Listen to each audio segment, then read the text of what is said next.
Now hand the conference over to Mr. Hitesh from Kotak Securities Limited. Thank you, and over to you, sir. Thank you, Malika. Good evening, and on behalf of Kotak Securities Limited, I welcome you all for Escorts Limited Q4 and FY21 results earnings conference call. I also take this opportunity to welcome the management team from Escorts Limited. Today we have with us Mr. Bharat Madan, Group Chief Financial Officer and Corporate Head, Mr. Shenu Agarwal, CEO, Escorts Agri Machinery, Mr. Ajay Mandhar, CEO, Escorts Construction Equipment, Mr. Dipankar Ghosh, CEO, Railway Equipment Division, and Investor Relations Team at Escorts Limited. We would start the call with the brief opening remarks from the management, followed by an interactive Q&A session. Before we start, I would like to add that some of the statements that we make in today's discussion will be forward-looking in nature and are subject to risks as outlined in the annual report. At this point, I request Mr. Madan to make his opening remarks. Over to you, sir.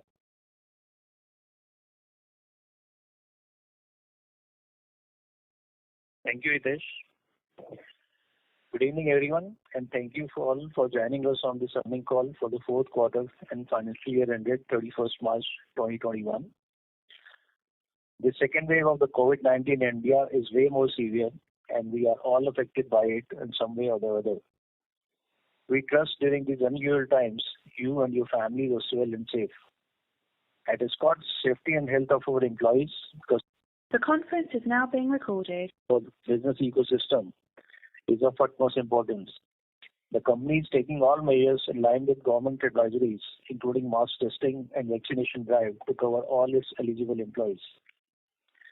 The year 2021 is 75th economic year of the company and also a landmark year for us. Few highlights of the company's standalone annual performance for FY21 are as follows. Turnover at rupees 6,929.3 crore against rupees 5,761 crore in the previous year is up by 20.3%.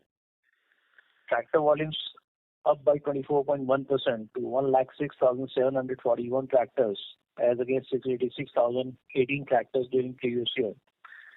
It is first time ever that the company has crossed 100,000 unit landmark in terms of tractor sales and tractor production in India in any fiscal year. Construction equipment volume at 3,913 in FY21 as against 4,042 machines in the corresponding year. Also, this happens to be the golden jubilee year for Escorts construction equipment business. EBITDA at rupees 1,129.2 crore as against rupees 675.8 crore in the previous year is up by 67.1%. The finance cost went down by 4.5 crores to rupees 11 crores as against rupees 15.4 crore in the previous year. The company continues to be debt-free with sufficient available liquidity for future growth and expansion as of March 2021. PBT before exceptional items stands at rupees 1,157.1 crore, up by 78.5% as against rupees 648.1 crore in the previous year. Net profit at rupees 874.1 crore is up by 80% as against rupees 485.5 crore in the previous year, our highest ever.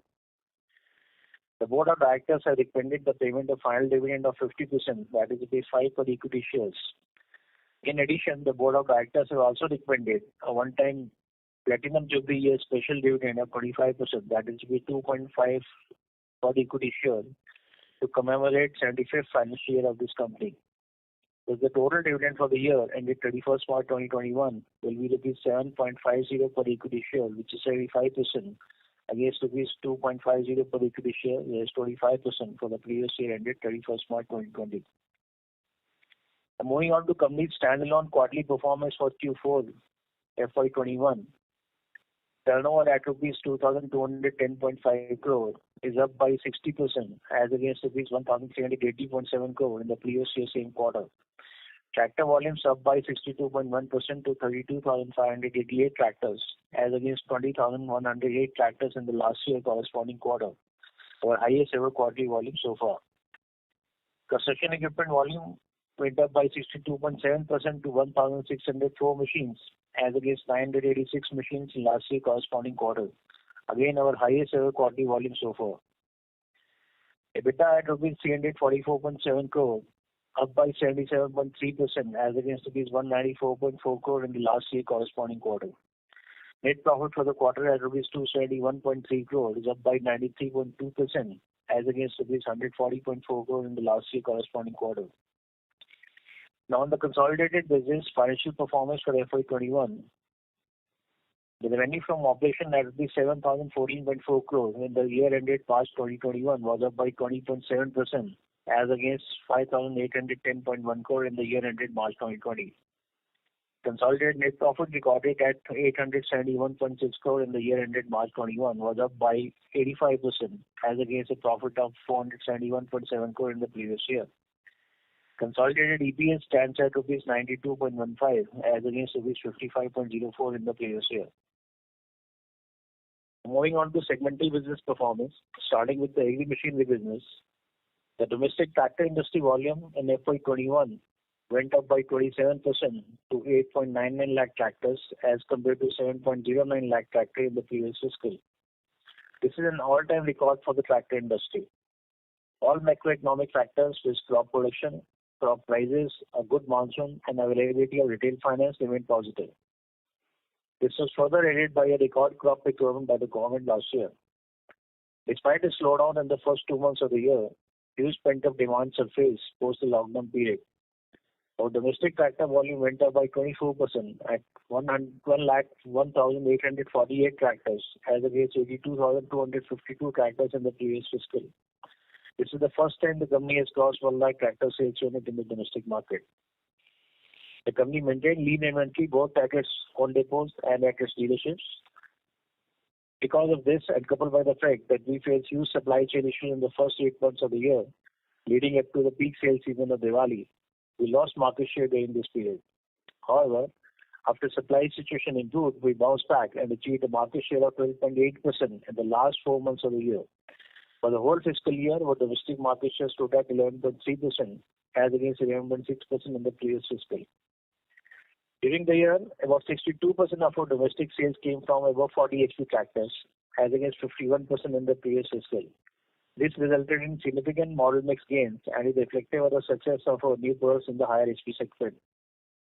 With continued efforts around channel expansion, the total dealer count in India is now more than 1100. Following our dual distribution strategy for both our key brands, we will continue to further expand our dealer network, specifically in our opportunity market. On export side, industry was up by 16.5% to 88,600 tractors as compared to 76,000 tractors in the previous fiscal.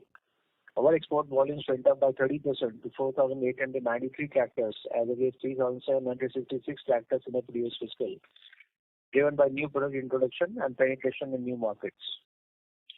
Sales through global Kubota network also started late in the year and will gradually increase going forward as we open more markets for our products within the Kubota channel.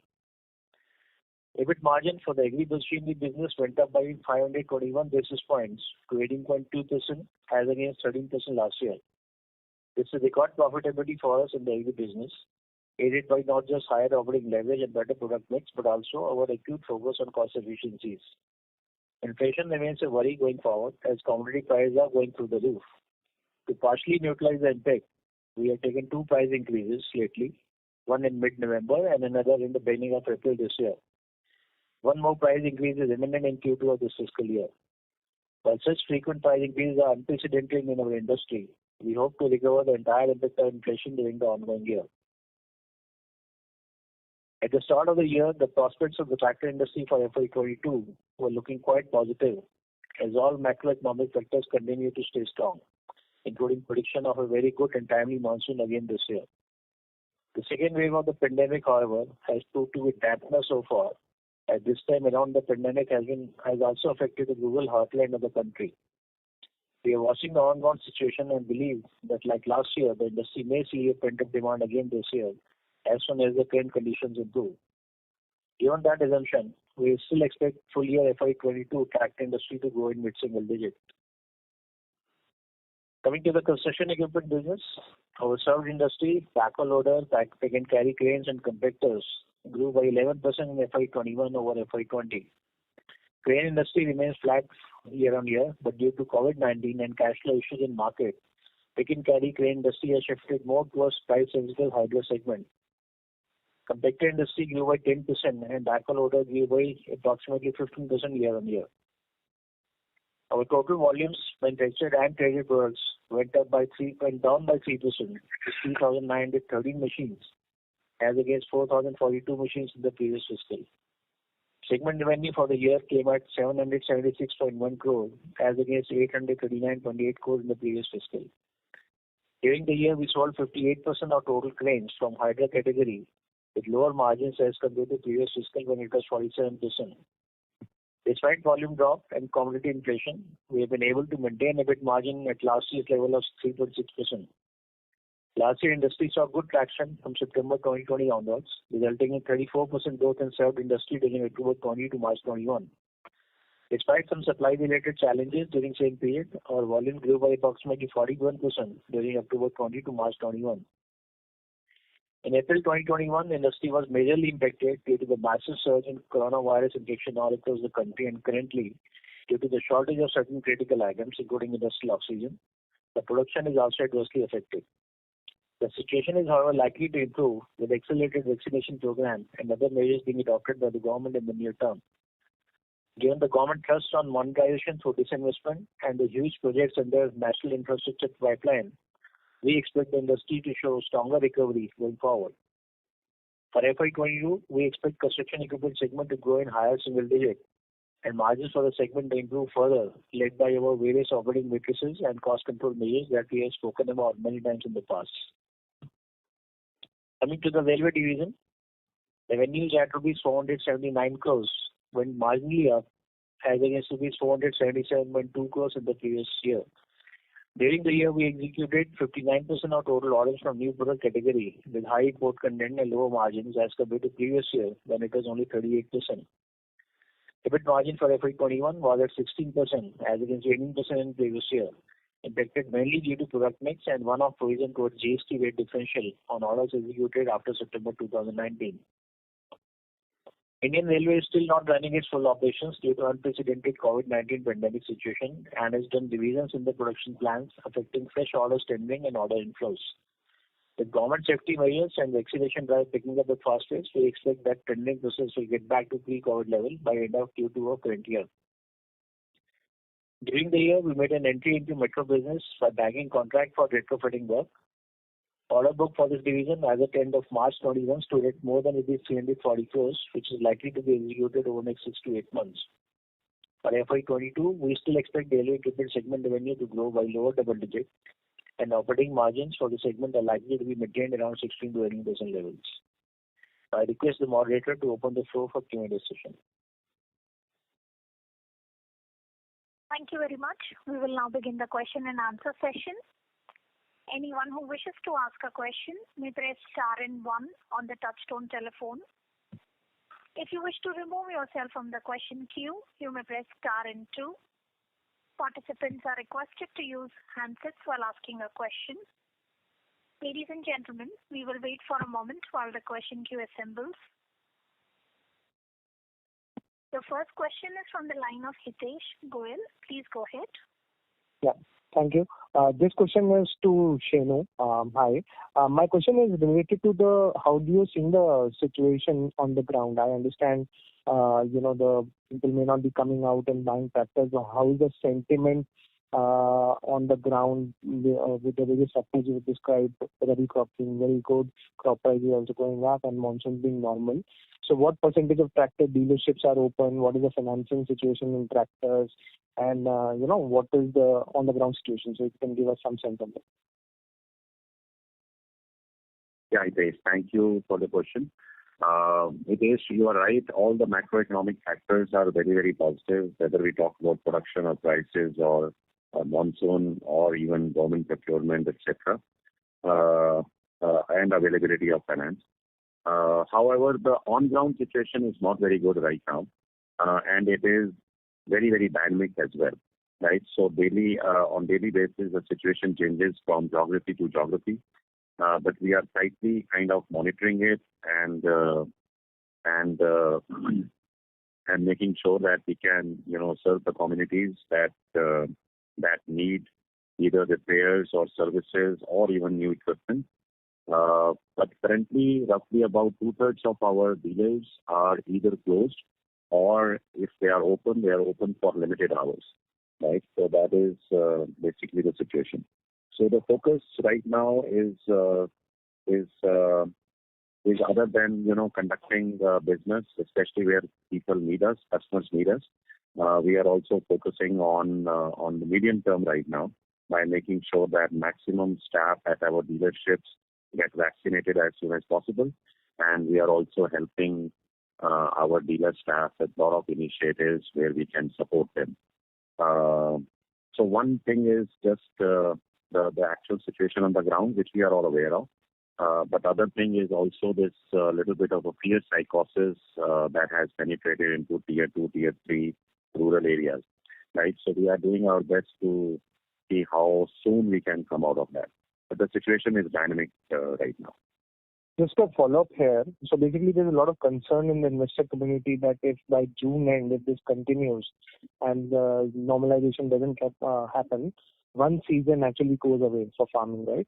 In your opinion, how big an impact can it be? Should we then start looking at a decline for the full year, or it can be compensated in the from July, August onwards? Yeah, so Hitesh, there are two things that we are keeping in mind. I think we should all keep in mind that one of the things is that even in the last year, although the penetration was not very deep in the rural areas of the virus, but we know from experience with the last year and otherwise that the resilience in rural India is much more higher.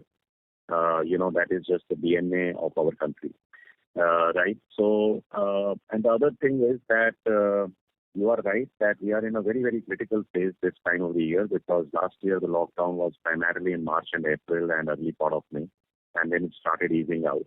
But this time we are already in the middle of May, and the sowing season is about to start. Right. We are also hearing a lot of feedback from our customers because most of our teams are in touch with them over calls now. We are also hearing that customers are not getting enough tractors on hiring right now because of various restrictions or just kind of a hesitation in customers to go to other farms and do hiring work. Right. And therefore, there has to be kind of, some push that will come. Some pull that will come from the customer side as well as we get nearer to the sowing season. So maybe we are optimistic right now because, as I said, the situation is very dynamic. But we do believe that this virus, wherever it goes, has a kind of a 5 to 6 week cycle. When it peaks up and goes back to little bit, kind of reasonable levels. And therefore, we do think that sometime in end of this month or early June, they will have some markets that will open up. It will also, the sowing season will create a pull towards that, irrespective of the situation on the ground. And therefore, I think we will see some momentum very, very soon in next few weeks. Now, as far as the whole year is concerned, we are very hopeful that this year, overall, whether it opens up in early June or late June, we know we are very sure that this pent-up demand will come back only because the macroeconomic factors are extremely, extremely positive. Good. I'll fall back in the view. Thank you and all the best. Thanks. Thank you. The next question is from the line of Gunjan Prithyani from JP Morgan. Please go ahead. Yeah, hi. Thanks for taking my questions. I had a couple of questions. Firstly, the follow-up to what Hitesh asked, essentially, on the financing side also, what we pick up is the situation is not as great. Now, is this that the staff is not available or you see some step back from the banks or financial institutions as well, given the situation is pretty dynamic as you yourself spell out? So if you can talk about the financing and also the inventory levels in the channel right now. Okay, Gunjan, thank you for your question. So let me address the financing issue first. We have been, of course, in touch with all our banking partners on the retail finance side very, very closely. And generally, the situation in the retail financing for tractors particularly is that there has been a kind of slowdown as far as the collections of the current portfolio is concerned, which is basically EMI collections. right? But the slowdown is not as much as the slowdown is in the demand right now, right? And therefore, in terms of cash flows, most of the banks and NBFCs have very little concern. The main concern they have is because of the stricter provisioning norms that we are following in the country for last few years. If they, even if like one payment is missed, they have to now provision more aggressively for that, right? And therefore they have a worry for their balance sheet, that the health of their balance sheet may not look very, very good in this quarter. Right now, that problem will not be solved by restricting new business acquisition or new customers for loans, because that new customer acquisition depends more on cash flow and less on the health of the balance sheet, right? So generally the opinion from the banks and NBFCs is that they will not slow down. Rather, they will go quite aggressive, as the collections have not hampered to the extent that the demand has hampered, right? And once the situation improves, they are also very hopeful that collections will also come back. Now, unlike last year, this time the government has not announced any measures either on moratoriums of loans or on revising the provisioning norms for banks and NBFCs on such loans. And of course, the financing industry is looking forward to some stuff like that, right? But still, if it doesn't happen, they are not concerned about acquiring new business.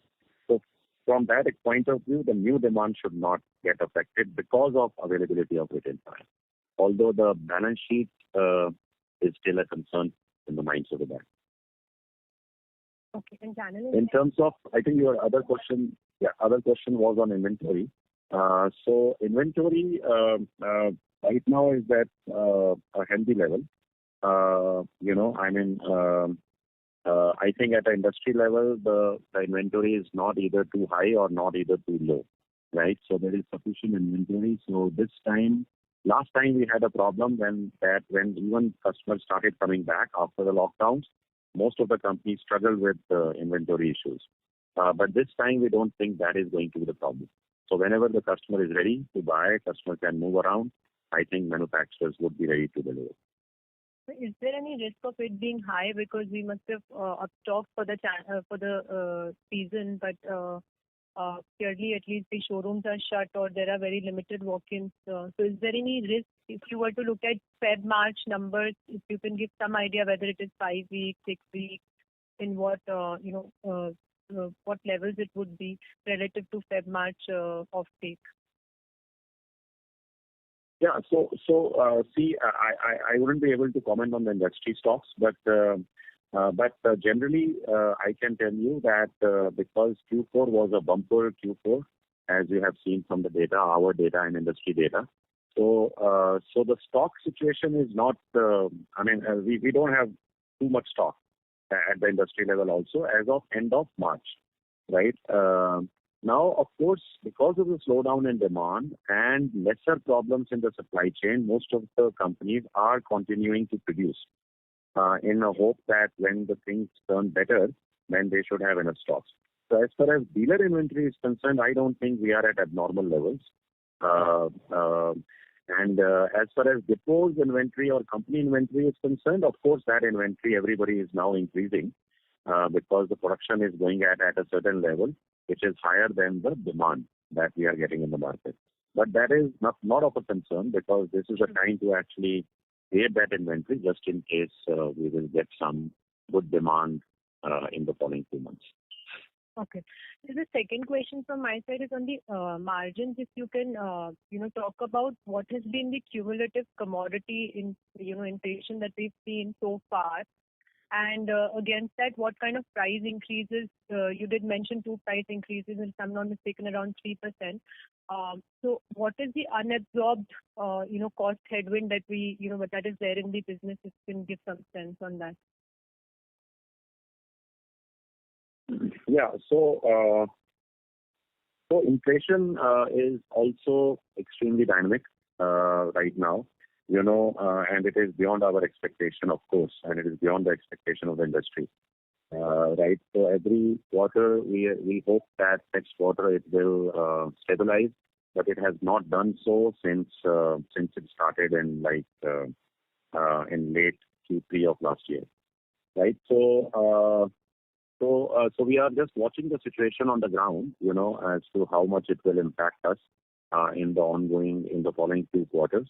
But roughly, it seems like that the inflation would be in the range of like 8 to 10% or so of the current material cost. Right. So 8 to 10% of the material cost. Please note that. It's not like selling price. And on the price increases concerned, we have taken 2 price increases. One in mid-November, as soon as the inflation started happening, and as soon as it was clear that inflation would be more than what we can possibly manage well. And therefore, we took an early price increase, while the industry, rest of the players generally took a price increase in early January or late December. We decided to take it in kind of mid-November. So that was one. And then we took another one in early April. So in combination, the price increase roughly is in the range of, both combined, is in the range of 5% of the selling price. Okay. Got it. Thank you. I'll fall back in the queue.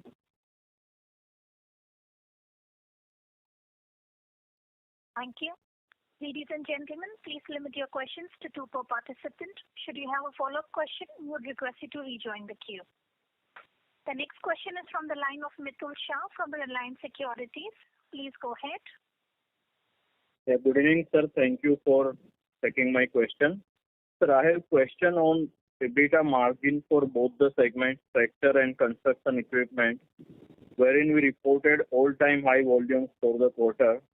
So what would be the sustainable margins for tractor segment as well as for the construction equipment?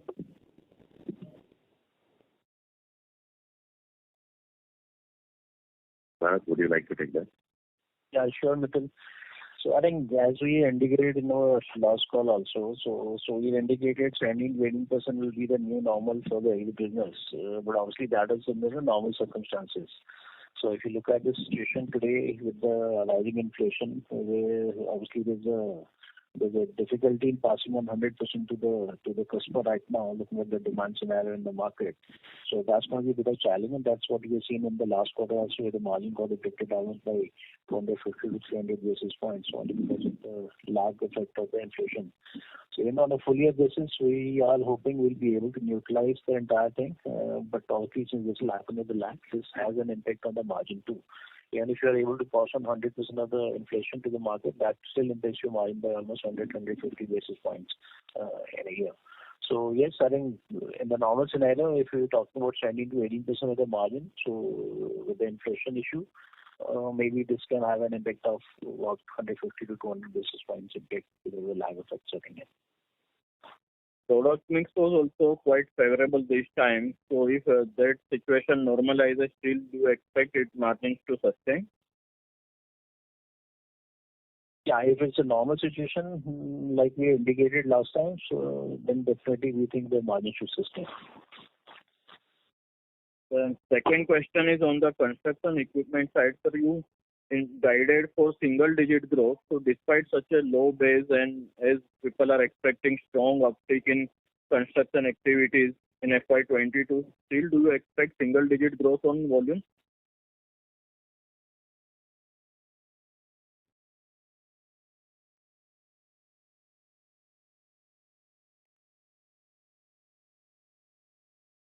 You are mute. Hello. As Shivu has said, there is an impact on the industry, on the channel, because of this second wave of COVID. And I think, that first quarter, we would have an impact, and progressively the market will take it back. And there is expectation that the growth will turn back because we can see that demand is there. The projects are there. The money allocation and the money mobilization by the government is happening. So, I think, once this wave is taken care of, handled properly or brought to some level, I think the growth will return back to construction. And we don't see, if you see numbers around for next 5-6 years, construction equipment will always be on the upward.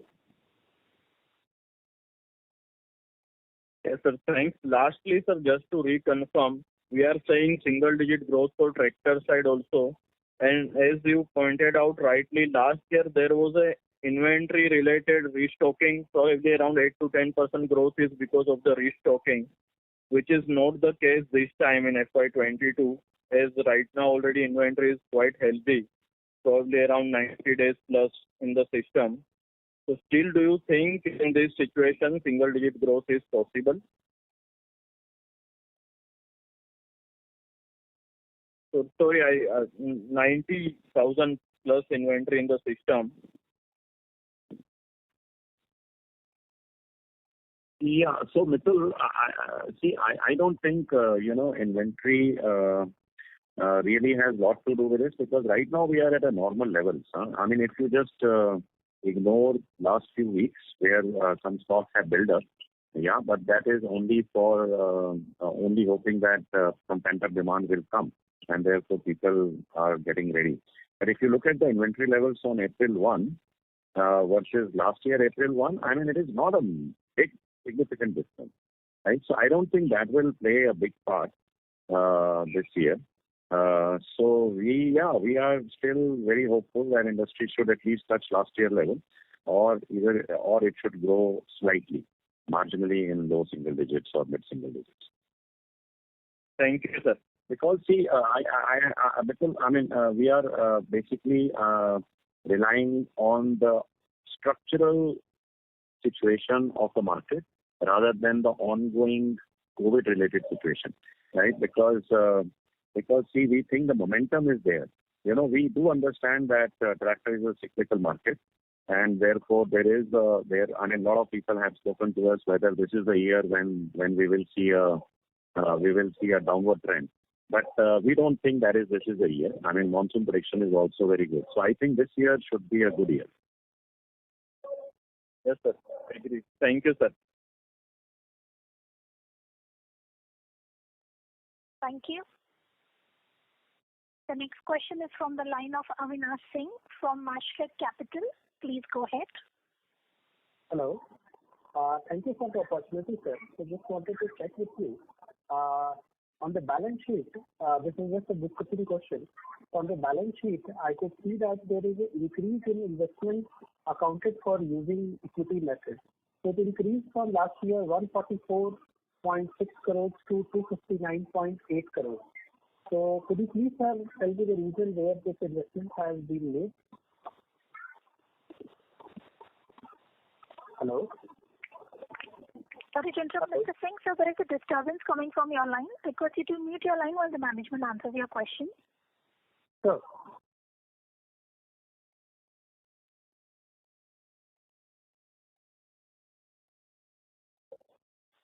Bharat, would you like to take that? It's, I think, balance sheet question. Yeah, one is the investment which the company had done during the year in acquiring the stake in the Kubota Sales JV, which was about 90 crores.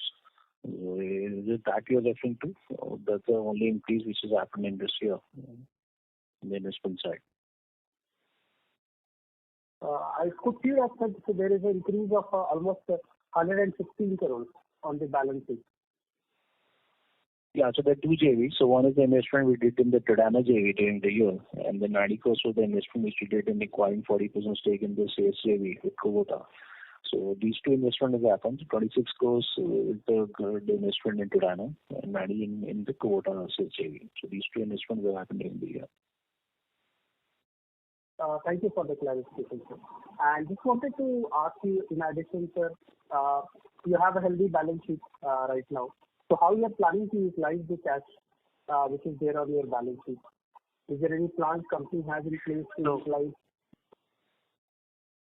Yes, definitely. So the company is in discussion with the board now. So we are actually in discussion and coming up with a midterm business plan, and we had also told the analysts and investors that we will likely be announcing it after the results are done.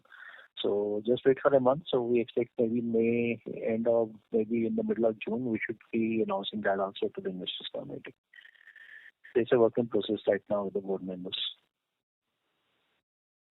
Okay, thank you, sir. Thank you. The next question is from the line of Raghunandan from Emkay Global. Please go ahead. Thank you, sir, for the opportunity. To Shenu, sir.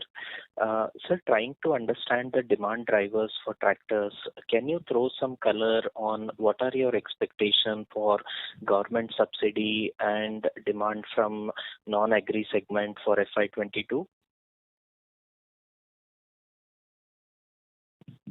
Yeah. So, Raghu, thank you for the question. Yeah, we are not really harping too much on the government side this year because we think that the government's focus will more be on COVID as it was last year. Even last year, there was not a major, there were no new major programs on subsidies.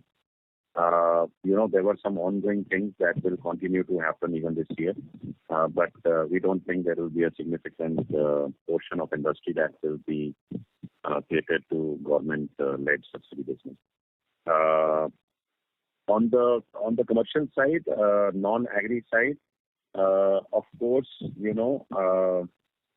right now the demand is very, very low, both in agri and non-agri. But we do see that once we open up fully, as and when we open up fully, all these projects will again start. And therefore, we do expect a bumper increase. Actually, this year on the non-agri side, as compared to last year, we think it will be much better. Much better. Last year, the non-agri side was still kind of very, very slow, except in the last 3 months of the year, 3 or 4 months of the year. But this year, we think that some of the growth that we are saying will actually come from the non-agri side. Thank you, sir. Just a follow-up there. Would you be able to quantify how much was the subsidy sales in FY21 and broadly what percentage was non-agri sales? Yeah, so Raghu, we have been trying to answer that question in the past as well. But the situation on subsidy sales is actually kind of taking a different turn.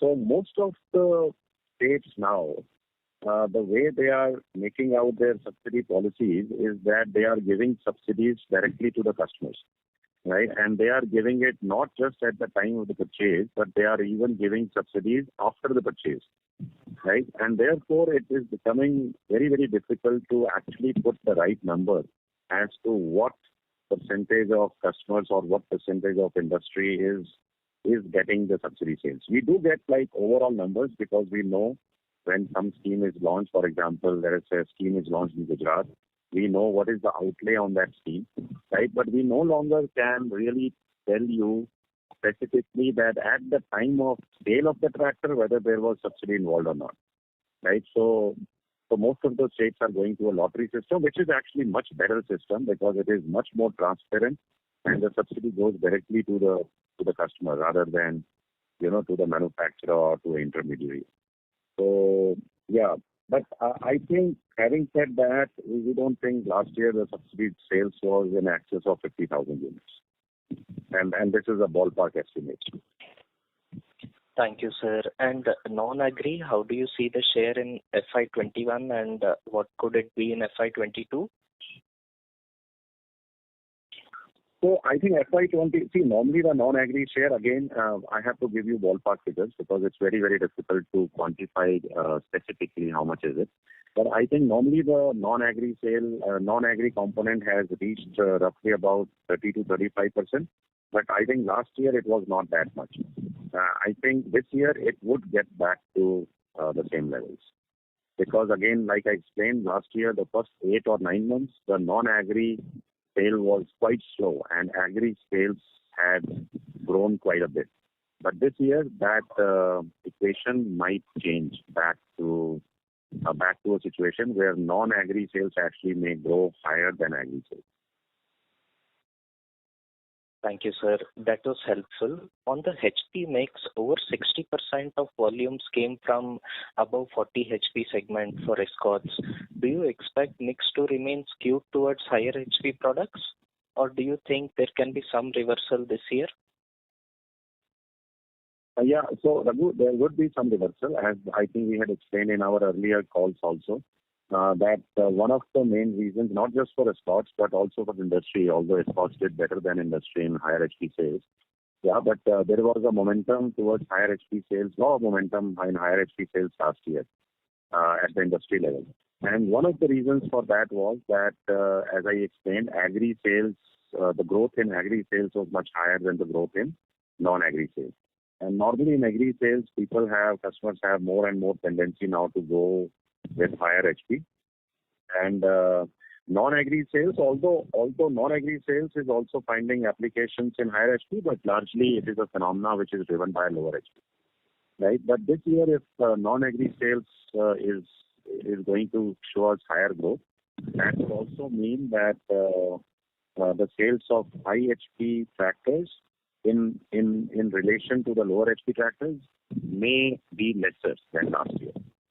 Right? So I think we knew this all along, that why the higher HP sales has become so sharper in the last year, and therefore some correction will happen in that. Thank you, sir. This was very helpful. Thank you. The next question is from the line of Jinesh Gandhi from Motilal Oswal. Please go ahead. Hi, sir. Just first clarification on the cost inflation on the commodity side. You indicated so far you have seen about 8 to 10% on the material cost in second half of FY21 so far. Is that a right understanding? Yeah, that is up to March, end of March.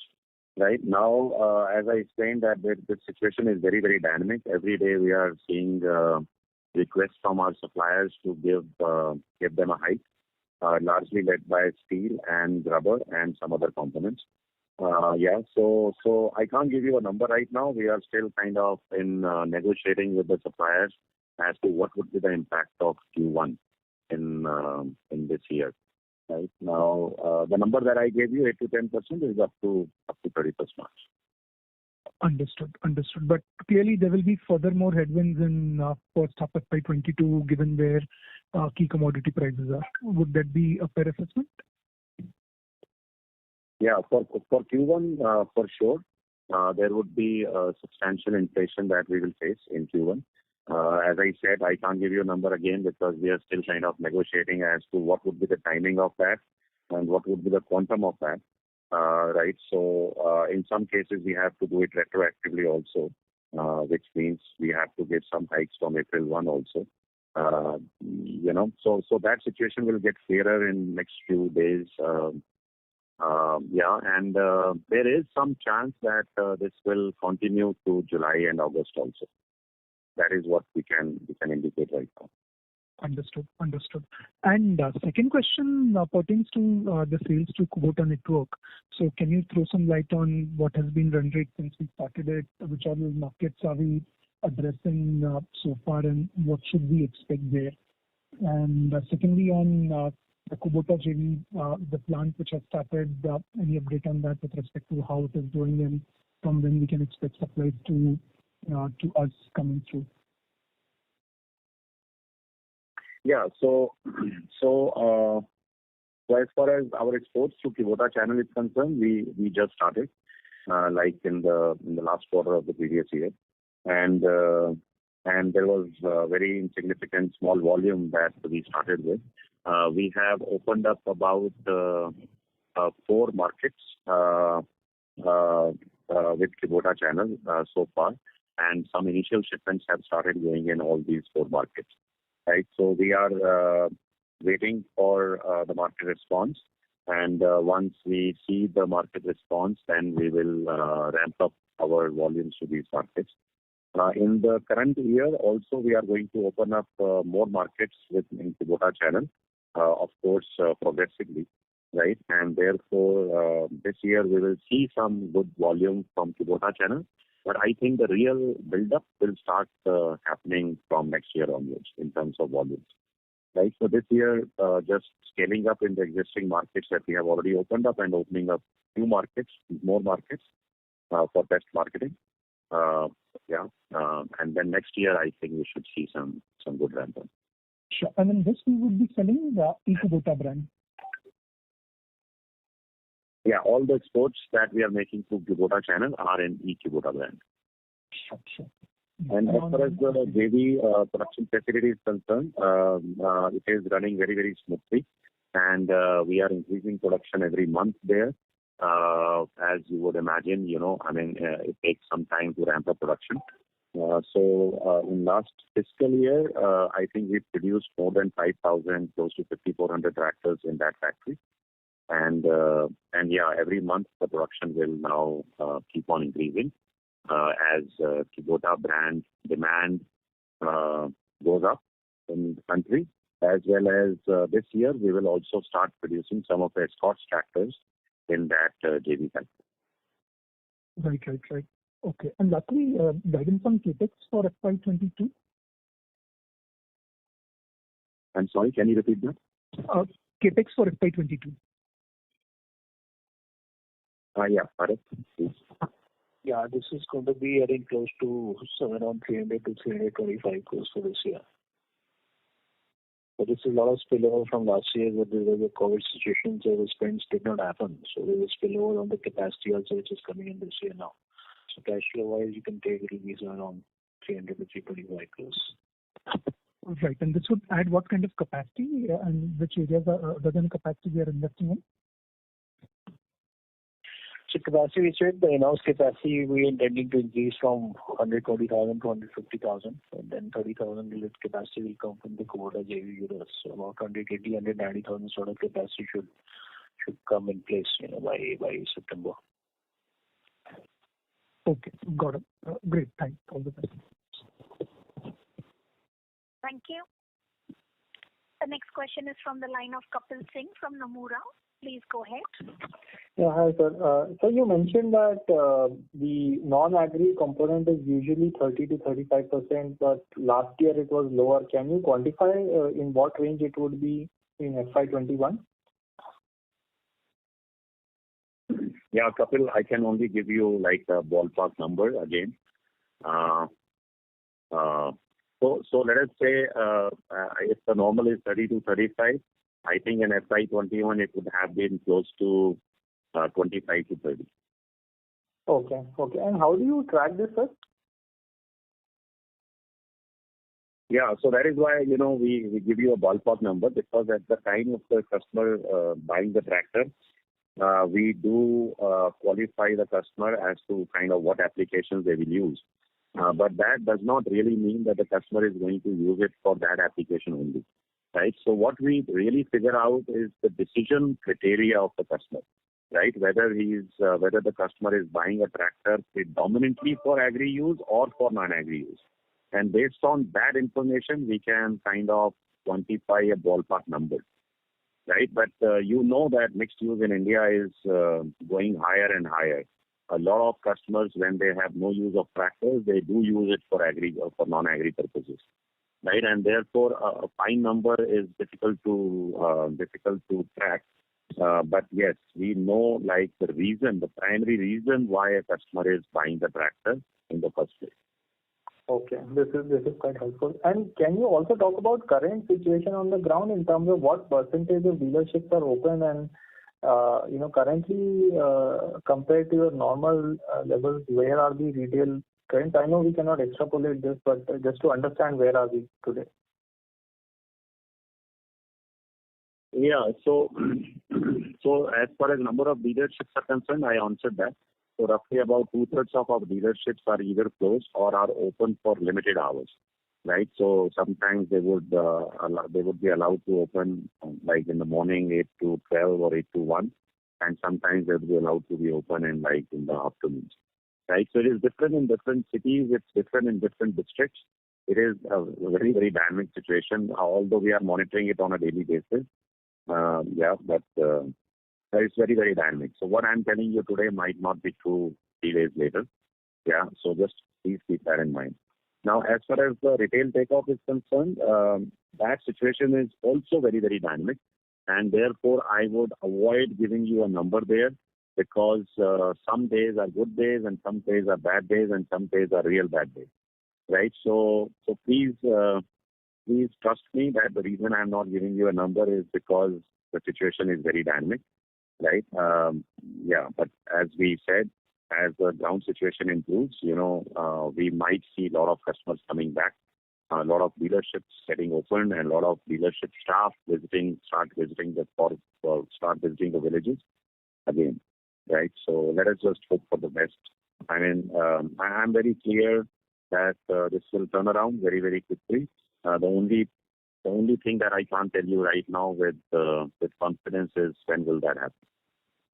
Sure, sir. And if you could give some on-ground situation comments for construction equipment business as well. Is the demand significantly impacted there also? Because I think construction activity seems to be going on, at least from the government side, there is good support from most of the states. So, how is the demand there, and if it is impacted, why is it? Is it because the customers are afraid to transact at this point, or is it that dealerships there are also closed?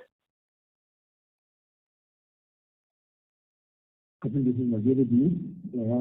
See, the situation is, people have a fear factor. Somebody or the other has got affected during the second wave of COVID. So I think most of the things, or most of the buying decisions. Sir, I'm not able to hear. The volume is coming very low. Can you speak up, please? Can you hear me now? Yeah. What I'm saying is that, it's basically the second wave has impacted one way or the other, many people in the sector. And, you see dealer network, okay, 2/3 of the dealer network or maybe more is down because of some impact on their employees or their families due to the second wave. Most of the customers are postponing the decisions. Basically, I think, it's a fear factor that has come in play. As we go along, things would definitely start to improve. The vaccination probably start to happen with what government is doing now. So the industry definitely on the demand side is there. Demand side is strong, but the postponement is happening. That's it. So if you see last year, majority first half, if you see the entire construction equipment was 45% down, the second half was 35% up, and the construction rate of national highway was pretty high. So I think once this second wave impact is put under control, things will start to improve, and I think it would be a lot of pent-up demand that will come up. Sure, sir. Thank you.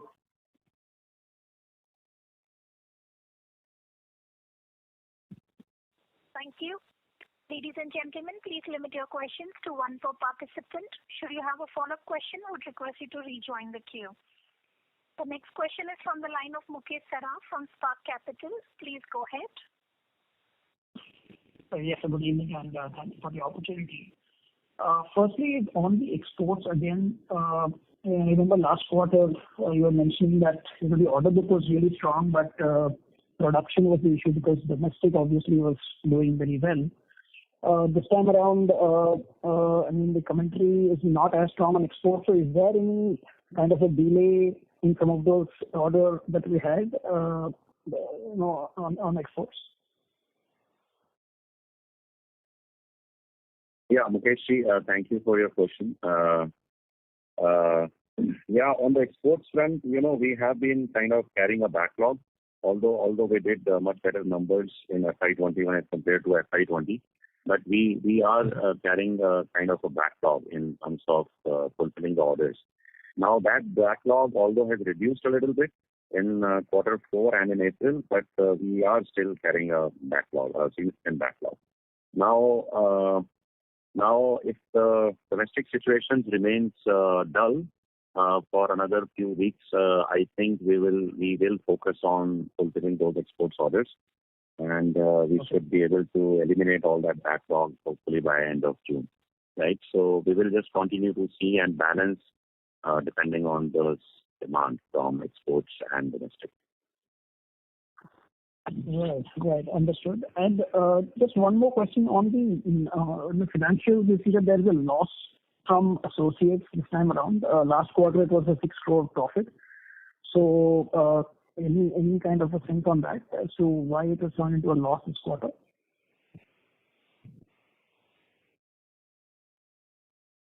So this is actually the major loss coming from this manufacturing JV with Kubota. And like I said, this quarter was because of the high inflation at the county price movement. Okay. So which obviously we've not been able to pass on. So that's led to the decline. And it's the same situation that we across the industry, including in Escorts, we're seeing. And so that's what is reflecting in these numbers. But overall, on a full year basis, still within both the JVs, Kubota's manufacturing and the sales JV, and more or less it was a break-even sort of operation combined. Okay. So this loss is because of the manufacturing operations, kind of just ramping up on the initial costs there, or even the marketing JV has had a loss? And the marketing part of the JV. The manufacturing JV, this is a transfer pricing which is associated now. So obviously this change of price happens with a lag. So those discussions are happening right now. How much again will depend on can be passed to the market. So based on that, there will be some correction which will happen. Sure. Right. Thank you for that. Thanks a lot. Thank you. The next question is from the line of Vikram from Maybank. Please go ahead. Yeah, hi. Actually, most of my questions are answered, but I'd like to ask one. Still, this year's working capital management has been excellent. In fact, I would go on to say it was one of the best. So anything that worked in our favor, and the additional question to that is, do we expect it to remain the same, or is it sustainable going forward?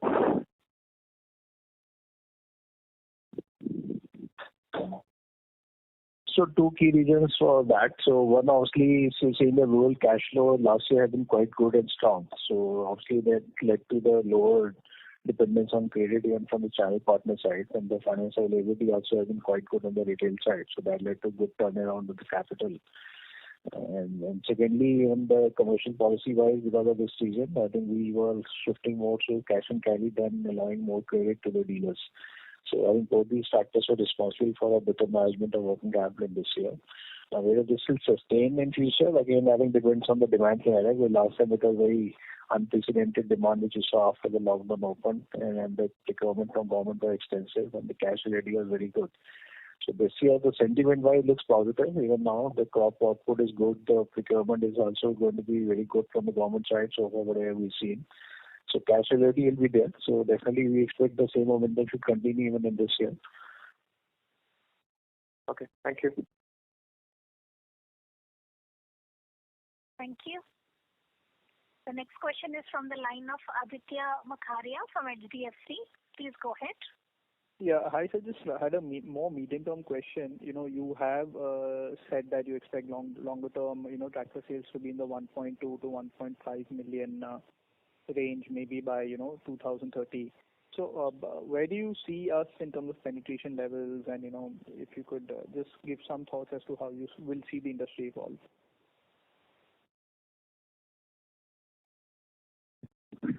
Yeah, Aditya, thank you for the question. Yeah. So you are right. The general consensus in the tractor industry is that the market should reach that level, what you described, by about the year 2030 or a few years earlier or later. Right. So right now, I mean, last year we touched 900,000, and even if you look at CAGR, over the next 9 years, I think even taking a conservative CAGR, we should reach those levels. Now, there are additional factors, of course, that make us believe that industry would be in that range, because with the availability of with the lesser availability of farm labor, there would be a need of more and more power in the farms and more mechanization in the farms, right? So I think that is kind of the basic structural factor that will drive more penetration of tractors. The other thing is also the tractors are being used in many different applications, which are non-farm kind of applications. So not only the tractor uses proliferating into other things, but also the number of hours that we are putting on the tractors is going up, right? So that is both good for the industry, because as you use more and more, more and as we put more and more number of hours on the tractor, then there is of course a need for replacing it faster, right? So both from the replacement side and from the penetration side to new customers, I think it augurs well. Yeah. You had another question other than this, right? No, sir, just like the replacement cycle for tractors, would it be more like 10 years right now?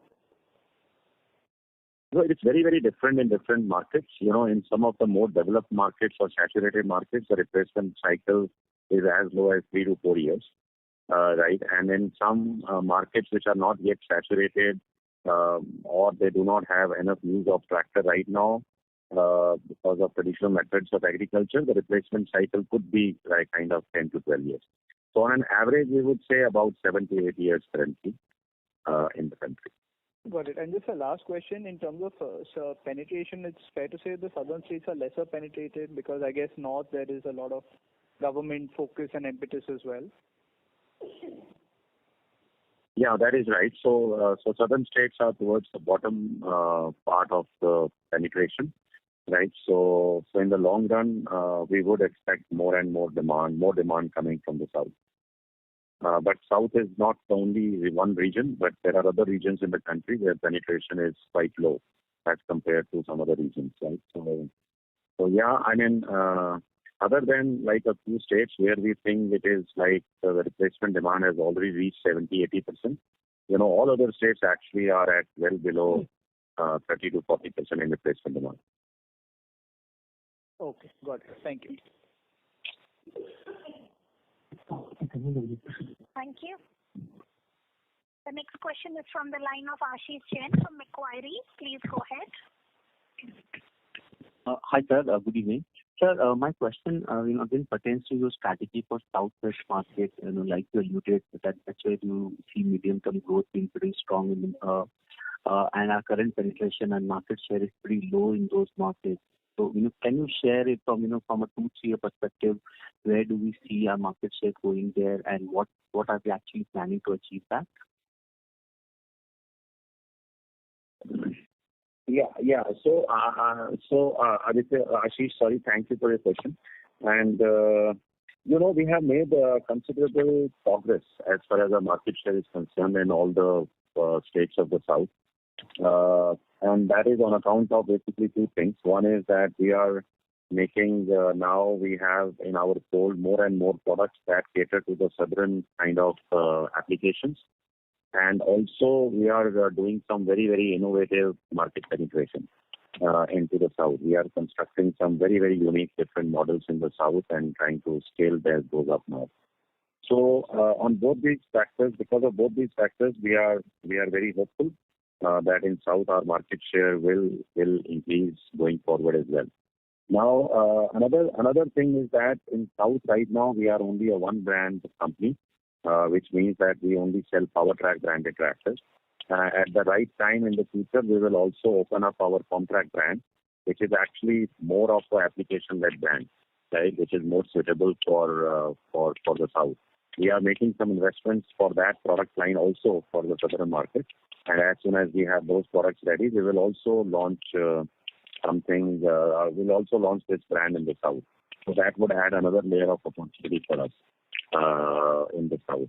Yeah. So of course our goal remains that we want to be 10% market share or more in south, and I think it will take us a few more years to get there. Sure, sir. So my other question was, just a housekeeping question. In terms of margin, what is the differential margin between agri, non-agri tractors, if you can quantify that? No. So see, the product line is the same, right? So I mean. Yeah.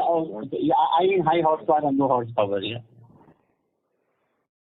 Yeah. Again, there is a lot of misconception in our minds, in the minds of everyone, that generally the high horsepower tractors would earn better margins, I mean, I think philosophically that is okay to understand, right? I mean, understand it that way, but it really also depends on the pricing power, right? So you, like all tractor companies, based on the strength of their product line, do create some solid sub-brands, right, within the overall brand. So, for example, like if you look at our portfolio in PowerTrack, there is a model called 439, and it is like hugely successful, right? It is a 3940 HP tractor.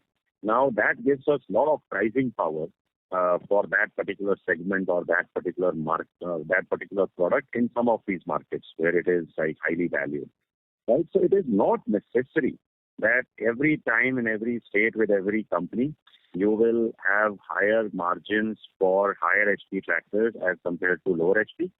You know, I mean, philosophically, as I said, it seems to be right. Yeah, but it also depends a lot on pricing power, right? So, for example, like everybody has a mainstay in some of the segments, customer segments or application segments, and the brands which are more popular in those segments, they command a significant pricing power, right? So, yeah. So, I mean, generally answering your question, there is a difference between like when you average everything out at industry level, there is a difference between low HP and higher HP tractors in the margins as well. But it is not very significant. Okay. Got it, sir. Thanks so much and best of luck. Thank you. Ladies and gentlemen, please limit your questions to one per participant. Should you have a follow-up question, I would request you to rejoin the queue. The next question is from the line of Vivek Gada from HSBC. Please go ahead. Hi, sir. Thanks a lot for taking my question. Firstly, I just wanted to understand the 5% price increase that we have done in November and April together. Could you possibly split that between how much was the price hike in April?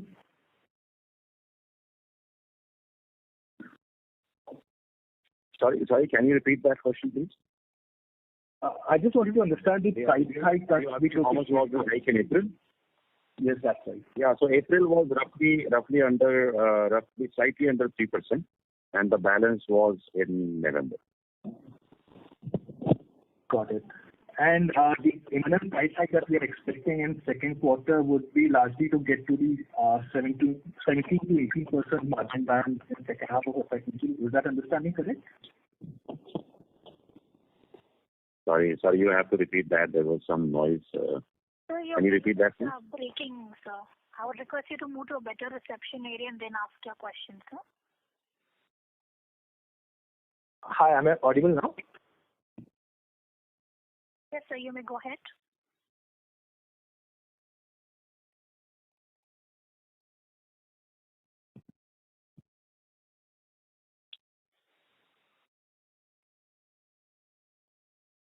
The line for the current participant is disconnected. The next question is from the line of Joseph George from IIFL. Please go ahead. Hi, thank you for the opportunity. The only question that I had was in relation to the quantum of commodities, which is the key commodities, which is steel and rubber. So could you give us a sense of how much is steel as a percentage of, say, the ASP, and how much is tire or rubber as a percentage of ASP, just to get a sense of the significance of these key commodities in your P&L? Yeah, I don't remember it offhand. Maybe we can answer you separately. Bharat, do you have some specific in this right now? No, I won't have those exact data. But like you said, I think major part of the 1.5 ton weight in the tractor essentially mostly is tire and steel. So obviously the major portion will likely come from that only. So, or in terms of weight, would you have a sense of, what percent of the weight of the tractor of 1.5 tons is tires and how much is steel? If not as a percentage of revenues. So roughly speaking, on an average, the tractor would weigh around 1,800 kilograms, 18 to 1,900 kilograms, and roughly 13 to 1,400 out of that will be steel and rubber parts. We are, of course, exploring some of the OEM parts here, which will also carry some steel, right? So actually, I mean, if we combine all that, it would be more than even 1,400 kilograms. Understood. That helps, sir. Thank you. That's all I have. Thank you. The next question is from the line of Abhishek Jain from Dolat Capital. Please go ahead. Thanks for taking my question. Sir, how much fall are you predicting sequentially in first quarter for tractor segment? As one of your competitor has also indicated around 20% degrowth in first quarter. Is there any space for the channel filling? Yeah, I think the competitor that you are talking about, I think that statement was made in context of automotive business and not tractor business, but you may like to double check on that. It is very hard to say. So I think we would reserve our comment on this because we are going through, a dynamic situation as I have explained.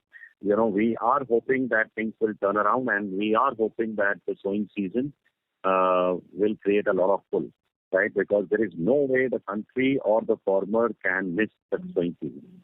And when the sowing may get delayed by a few days, right? But it cannot be delayed, beyond that, right? So there is going to be some pull, irrespective of the ground situation, that will come from the market.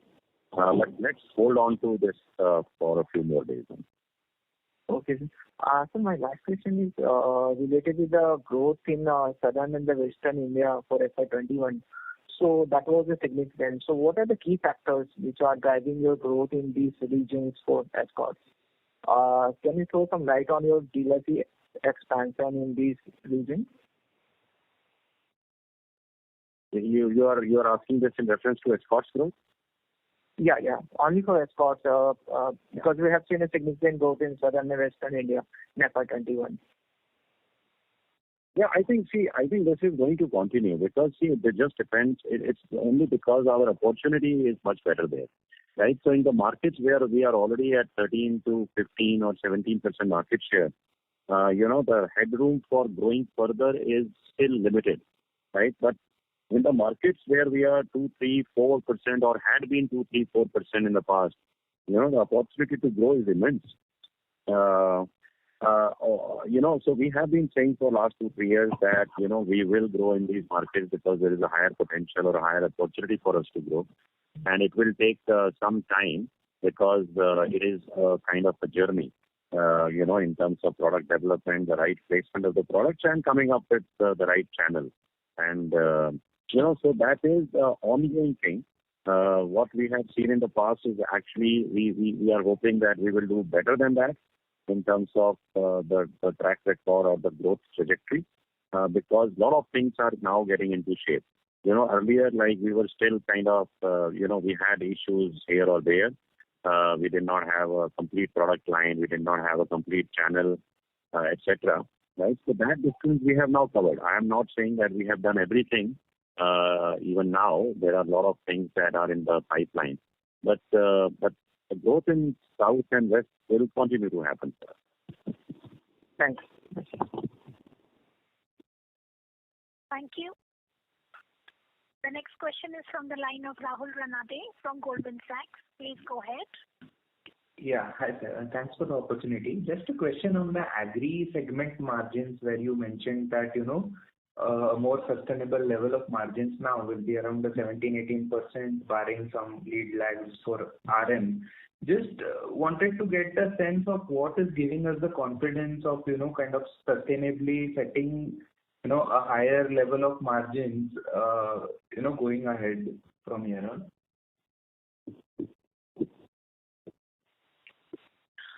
So two reasons. One, obviously, these margins are dependent on the volume. So we are assuming the volumes will not go down below last year's numbers. So that is, I think, the key assumption there. And second, we said in the normal circumstances, these margins will prevail. So in case of a high inflation scenario, that definitely impacts your margin negatively, even if you are able to pass it on, with a lag.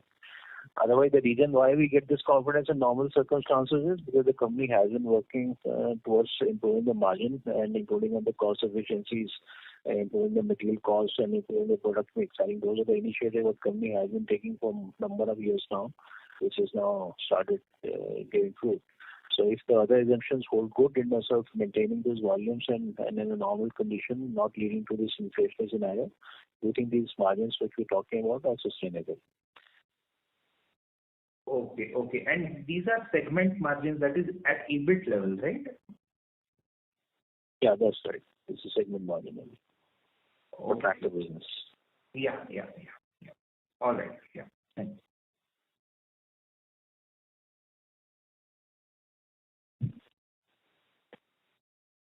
Thank you.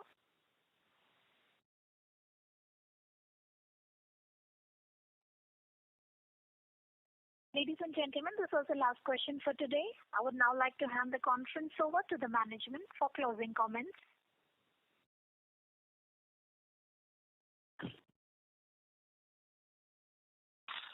Thank you, ladies and gentlemen, for being present on this call. For any feedback and/or queries, please feel free to write into us at investorrelations@escorts.co.in. Thank you very much and have a good evening. Please take care, and we pray that all of you stay safe and healthy. Thank you.